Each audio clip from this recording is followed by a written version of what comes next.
Magandang araw sa inyong lahat. Ako po pala si Rodlyn Ann Y. Katipan. 18 taong gulang, ang kasalukuyang kong ginawang pulso ngayon ay bachelor ng agham sa pangangasiwa ng negosyo sa pangunahing pamamahala ng unana na Mahilig ako manood ng MSA video o My Animated Story at mahilig din akong gumuhit bilang libangan ko lamang. Mahilig din akong gumawa ng ilang simpleng sining, disenyo at estilo. Naglalaro din ako ng volleyball.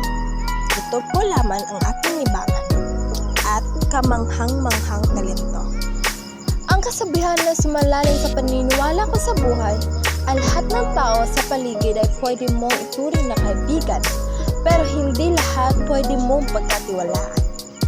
Ang mga inaasahan ko sa asignatura na ito ay pagkakaroon ng kalaman tungkol sa mga malalim na salita, pag-connect sa salita sa tamang paraan, patutunan ko rin kung gaano kalaga ang ating sariling wika, tradisyon at kultura.